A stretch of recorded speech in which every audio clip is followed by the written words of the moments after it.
পরোটা ভেজে নিয়েছি। এবার এইভাবে সমস্ত পরোটাগুলো ভেজে নেব। এবার দেখতে কত সুন্দর লাগছে দেখো।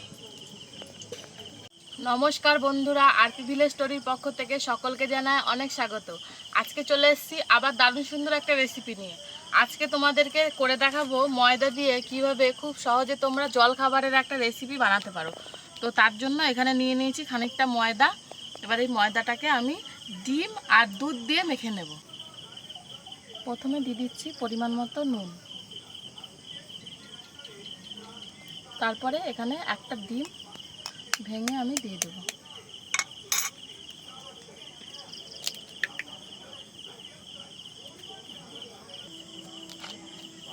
ডিমটাকে দিয়ে আগে ময়দাটাকে মেখে নেব, তারপরে দুধটা দেব।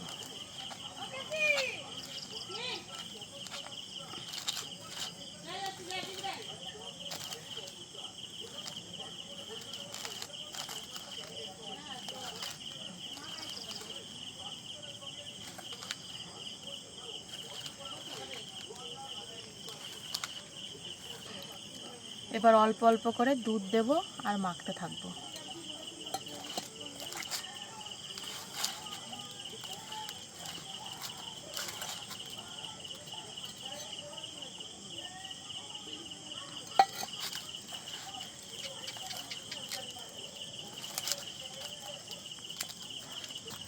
দেখো ময়দাটাকে খুব ভালোভাবে মেখে নিয়েছি। এবার এটাকে আধা ঘন্টা রেখে দেব। এবার ডিম দিয়ে আমি একটা মিশ্রণ বানিয়ে নেব।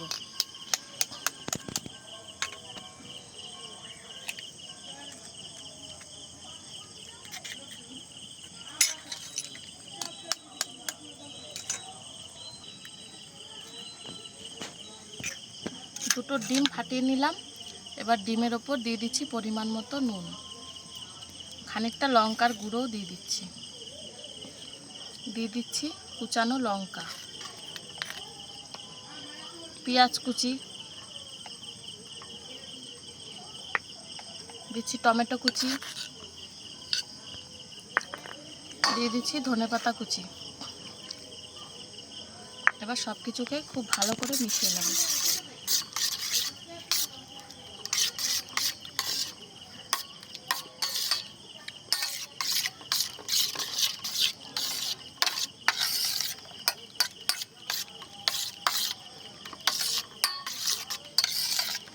আর এদিকে আমি উনুনটাও ধরিয়ে নিয়েছি, কড়াইও বসিয়ে দিয়েছি। এবার কড়াইয়ের মধ্যে দিয়ে দিচ্ছি খানিকটা সাদা তেল।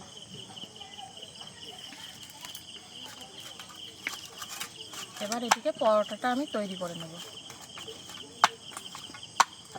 হাতে একটু সাদা তেল মেখে নিই আর বেলনা চাক্কাতেও একটু মাখিয়ে দিই।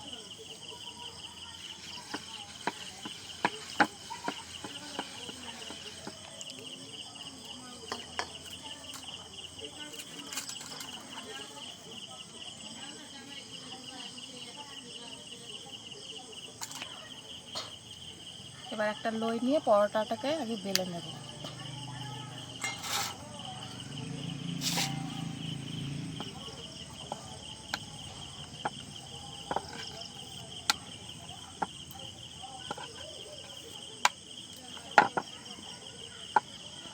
এটা খুব বেলে নিয়েছি, এবার ভাঁজ করে নেব।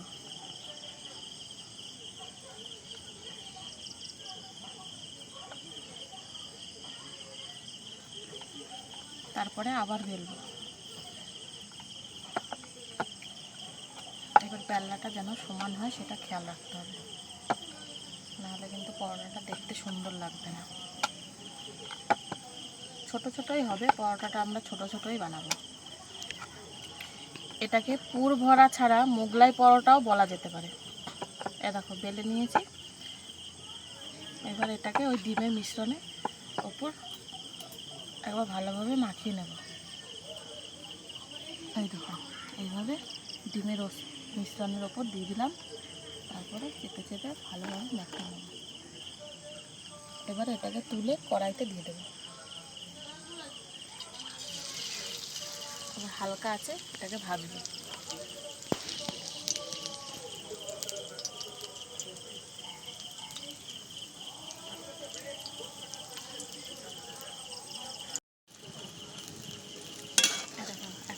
পরোটা ভেজে নিয়েছি। এবার এইভাবে সমস্ত পরোটাগুলো ভেজে নেব।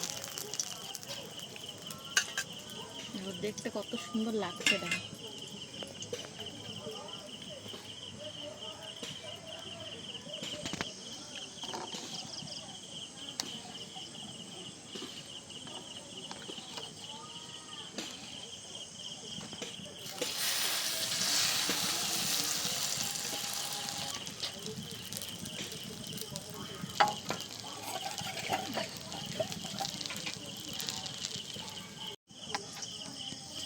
এবার এইভাবে সবগুলো বানিয়ে নেব।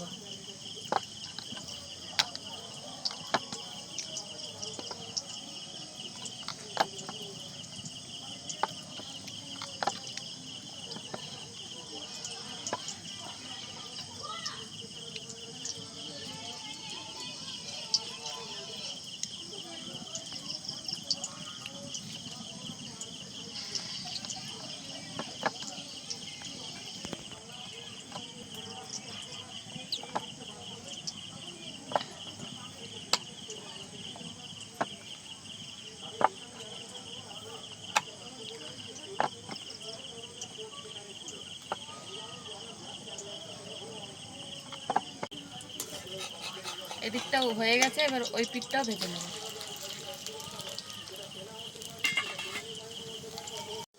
দেখো এই পরোটাটাও খুব ভালো করে ভেজে নিয়েছি, এবার এটাও তুলে নেব।